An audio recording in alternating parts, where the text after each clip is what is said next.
साथ हैं वैदिक संस्कृति के अध्येता डॉक्टर अरुण कुमार जायसवाल जी। नमस्कार। नमस्कार।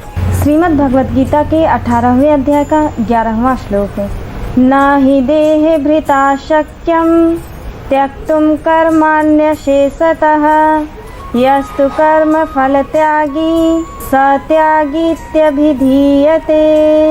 क्योंकि शरीरधारी किसी भी मनुष्य के द्वारा संपूर्णता से सब कर्मों का त्याग किया जाना शक्य नहीं है, इसलिए जो कर्म फल का त्यागी है वही त्यागी है, यह कहा जाता है। हमारा प्रश्न है कि हम कर्म का त्याग नहीं कर सकते, कर्म फल का कर सकते हैं, यह कैसे? हमको भी ये जानना है कि सर्वथा त्यागी कौन कहलाता है। भगवान एक सामान्य वक्तव्य दे रहे हैं, लेकिन इस श्लोक में एक सार्वभौम बात कर रहे हैं। हमारे पास एक शरीर है, शरीर में हम रहते हैं। जब तक हम देह में हैं, जब तक हमारे अंदर शरीर चेतना है, तब तक हम कर्म का त्याग नहीं कर सकते। संपूर्ण रूप से किसी भी सूरत में कर्मों को त्यागा नहीं जा सकता जब तक देह है। हाँ, कर्म फल का त्याग किया जा सकता है, संपूर्ण कर्म के फल का त्याग किया जा सकता है, वही त्यागी कहलाता है। हालांकि कठिन जरूर है पर असंभव नहीं है। पर शरीर रहते हुए संपूर्ण कर्मों का त्याग असंभव है। कर्म कभी छोड़े नहीं जा सकते। कुछ कर्म हमसे जुड़ते हैं क्योंकि हमारे पास एक शरीर है। भगवान इसका अर्थ ये देते हैं कि जब तक देह तब तक शरीर से जुड़े कर्म तो करने ही पड़ेंगे। कितना ही आप छूट जाएं, आसक्ति मोह त्याग दें, फिर भी देह है तो लोगों से मिलना जुलना पड़ेगा। देह आपको केवल कर्म से नहीं जोड़ती, भाव और विचार से भी जोड़ती है। भाव, विचार और कर्म तीनों स्तर पर हमें जोड़ती है। भाव और विचार से भी जोड़ती है। भाव, विचार और कर्म तीनों स्तर पर हमें सक्रिय रहना पड़ेगा जब तक हमारा शरीर है। हाँ, अनासक्त हो जाए तो प्रारब्ध का निर्माण नहीं होगा, क्रिया होगी पर नया कर्म नहीं बनेगा। श्रीमद् भगवत गीता के 18वें अध्याय का 12वां श्लोक, अनिष्टमिष्टं मिश्रं च त्रिविधं कर्मणः फलं भवत्यत्यागिनां प्रेत्य न तो सन्यासीनाम क्वचित।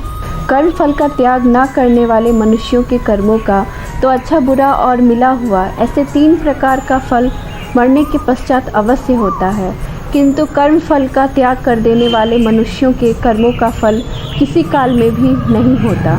एक सवाल है कि कर्म फल का त्याग न करने वाला और जो कर्म फल का त्याग करता है, दोनों का मरने के बाद क्या होता है? हमें भी एक बात बताएं कि एक बुद्धिमान और एक बुद्धिहीन व्यक्ति में क्या अंतर है।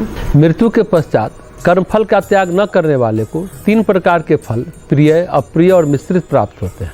पर त्यागियों को ये सब कोई भी फल प्राप्त नहीं होता, कभी नहीं प्राप्त होता। भगवान यहाँ 3 प्रकार के कर्म फल की बात करते हैं। पहला अनिष्टम यानी अवांछनीय, निष्ठम यानी वांछनीय और मिश्रम यानी मिले जुले।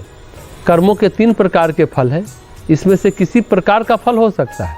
यह ऐसे व्यक्ति हैं जिन्हें कर्मों के फल का त्याग समझ में नहीं आता।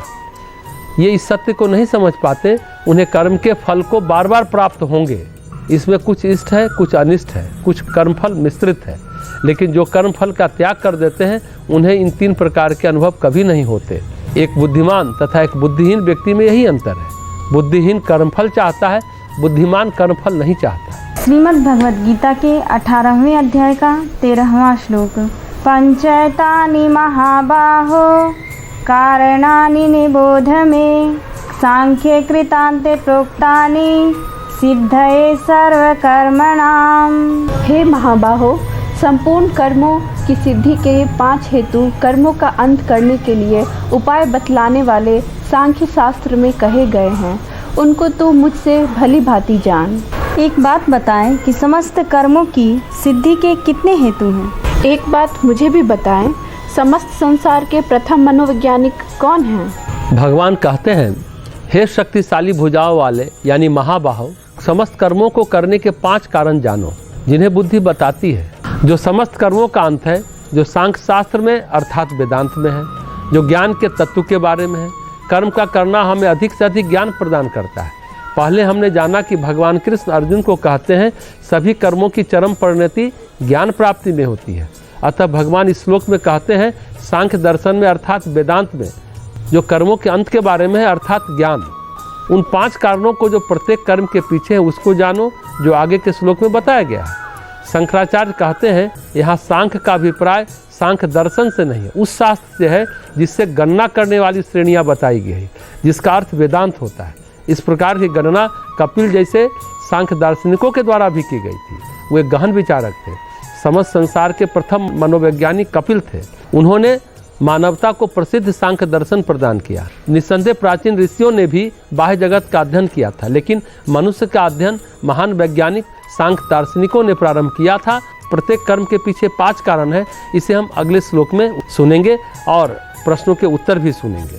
वैसे प्रथम मनोवैज्ञानिक कपिल मुनि को तो कहा ही जाता है, लेकिन प्रथम मनोवैज्ञानिक भगवान कृष्ण को भी कहा जाता है। लेकिन चूंकि वो अवतार श्रेणी में है, इसलिए गणना कपिल मुनि की ही होगी। हालांकि कपिल भी अवतार श्रेणी में है। 24 अवतारों में कपिल मुनि को भी अवतार माना जाता है। वैसे भगवान कृष्ण को भी विश्व का प्रथम मनोवैज्ञानिक कहा जाता है। इसलिए इस गीता का प्रथम अध्याय विषाद योग है। अवसाद में, डिप्रेशन में अर्जुन जाते हैं, उससे पहले उनको विषाद से दूर करने का काम भगवान कृष्ण करते हैं। इसलिए उन्हें भी प्रथम मनोवैज्ञानिक कहा जाए तो अन्यथा नहीं होगा। श्रीमद् भगवद गीता के 18वें अध्याय का 14वां श्लोक है। अधिष्ठानम तथा कर्ता करणम च पृथग्विधम विविधाश्च पृथक् चेष्टा दैवम चैवात्र पंचमम। इस विषय में अर्थात कर्मों की सिद्धि में अधिष्ठान और कर्ता तथा भिन्न भिन्न प्रकार के करण एवं नाना प्रकार की अलग अलग चेष्टाएं और वैसे ही 5वां हेतु दैव है। एक प्रश्न है, दैव क्या है? अपने कष्टों के लिए भाग्य को या ग्रहों को या किसी और को दोष देते रहना कहाँ तक उचित है? मेरा भी एक प्रश्न है, भाग्य, कर्मफल, पुरुषार्थ और परिस्थिति का एक दूसरे से क्या संबंध है? पिछले श्लोक में हमने जाना प्रत्येक कर्म के पीछे 5 कारण है। ये 5 कारण इस श्लोक में है। शरीर व उसका कर्ता, विभिन्न इंद्रियां, कार्य करने के विभिन्न रूप, उसकी प्रक्रियाएं और अधिष्ठात्री दिव्यता, ये सब मिलाकर 5 हुए। बड़ा विशद और गहन विश्लेषण यहाँ पर है, गहन विचारशीलता है। पहला अधिष्ठानम, यह शरीर जो कि सभी कर्मों का आधार है। यदि शरीर नहीं है तो कोई कर्म नहीं है। शरीरधारी का यह शरीर भी कर्म का विशेष साधन है। शरीर के आश्रय से ही कर्म किए जाते हैं। दूसरा कर्ता यानी करने वाला। सिर्फ शरीर ही नहीं, अब तो व्यक्ति जिसने निश्चय किया है, जो संकल्प करता है काम करने का, मैं अमुक काम करूँगा, अमुक कार्य करूँगा, यानी कर्ता कर्म का दूसरा साधन है। तीसरा साधन कर्णम यानी विभिन्न इंद्रियाँ। चौथा कर्म के विभिन्न रूप यानी कई प्रकार की अलग अलग चेष्टाएं। 5वां उल्लेखनीय कारण है जिसे दैव कहा जाता है। इसे भाग्य या होनहार भी कह सकते हैं, प्रारब्ध भी कह सकते हैं, यानी पूर्वकृत शुभ अशुभ कर्मों के संस्कारों का नाम दैव है। हमने सब कुछ किया फिर भी कार्य ठीक से नहीं हो पाया, अतः भाग्य या प्रारब्ध सूक्ष्म वस्तु है जिसका विवरण नहीं दिया जा सकता। प्रारब्ध हमारे पहले किए हुए कर्मों का फल है। हम अन्य किसी प्रारब्ध को नहीं मानते। कोई विशेष व्यक्ति लोगों के भाग्य या प्रारब्ध का निर्णय करता नहीं है। वेदांत में शैतान का विचार नहीं है।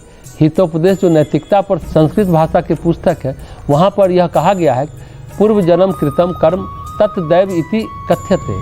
वे कर्म जो पूर्व जन्म में किए गए हैं वर्तमान जन्म में दैव कहे जाते हैं, भाग्य कहा जाता है। यह हमारा ही किया हुआ है। भाग्य दूसरों से नहीं बनता। भाग्य को दोष देना कि वह बाहर की वस्तु है, विशेषतः ग्रह नक्षत्रों को दोष देना, उन्हें अपने कष्टों के लिए उत्तरदायी ठहराना वेदांत या सनातन धर्म को मान्य नहीं है। बहुत पूर्व में किए हुए हमारे कर्म ही परिपक्वता के लिए प्रतीक्षा कर रहे हैं। किसी विशेष क्षण में वे हमारे प्रयासों को सफलता प्राप्ति या विफलता के लिए प्रभावित करते हैं। कर्माशय में कर्म का परिपाक होता है। काल अपने समयानुसार उस घटनाक्रम को घटित करता है, वैसी परिस्थिति बनती है जिसे हम लोग कहते हैं भाग्य, प्रारब्ध। ये भारत का विचार है। शेक्सपियर ने कहा कि दोष हमारे नक्षत्रों में नहीं है, अपितु हम में है कि हम अधीन हैं, हम स्वतंत्र नहीं हैं। फिर आकाश से किसी ग्रह नक्षत्र को दोष दिया जाए, ये कहाँ तक उचित है? हाँ, हम कर्म करने के लिए स्वतंत्र हैं, पर कर्म फल के अधीन है। कर्म समयानुसार परिपक्व होकर प्रभाव देता है। किस समय किसका प्रभाव आएगा ये बड़ा सूक्ष्म है, इसलिए इसका निवारण कोई ज्योतिष करते हैं। ज्योति यानी प्रकाश का स्वामी, सब प्रकाशित यानी आत्मा ही दे सकता है, पर जो प्रकाशित हो गया वह रुकेगा क्यों इन सब का उत्तर देने के लिए? इसलिए जो कहा गया प्रारब्ध बहुत सूक्ष्म है, इसलिए उसका विवरण नहीं दिया जा सकता। अतः कर्म के 5 साधन हैं, अधिष्ठानम, कर्ता, करणम, पृथक विधम, विविधाश्च, पृथक चेष्टा और दैवम। यहाँ पर मैं करता हूँ, यह कर्ता का दृष्टिकोण कार्य के लिए आवश्यक है। मान लीजिए हम गहन निद्रा में हैं तथा हम कदापि करता नहीं है, अधिष्ठान यह शरीर है लेकिन करता नहीं है। अगर व्यक्ति सोया हुआ है तो वो क्या कार्य करेगा? उसके अंदर संकल्प शक्ति जागृत होनी चाहिए। जो संकल्प है, जो मैं है, जो व्यक्तित्व है हमारा अंतर, वह करता है। जब हम जागृत हैं तब हम करता है, तब हम निश्चय करते हैं कि हम कुछ करेंगे। अनेक कारण हैं, अंतःकरण और बाह्यकरण है। जो इंद्रियां कहलाती है, जो कर्म के साधन है, फिर परिणाम प्राप्त करने के लिए इनके कारण है। ये विविध प्रकार से काम लेते हैं। साधन को चेष्टा या गतिविधि कहते हैं, उसे प्रक्रिया भी कहते हैं। हमने मक्खन प्राप्त करने के लिए दही मथनी बनाई, यही चेष्टा है। मथने का अर्थ है एक बिलोनी और दही मथने के लिए एक पात्र। अतः अनेक साधन होते हैं। तब आप कर्म के निमित्त या करता है, फिर कर्म का आधार भी है, शरीर या अधिष्ठान भी।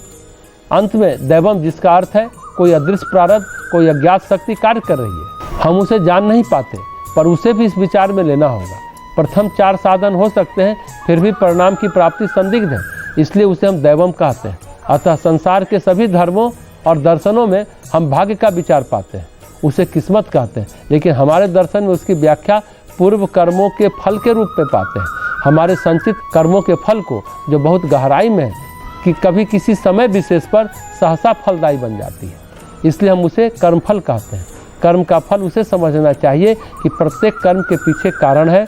महाभारत में भी यही बात कही गई है कि दैव की उपेक्षा मत कीजिए, यद्यपि उसे परिभाषित करना अत्यंत कठिन है।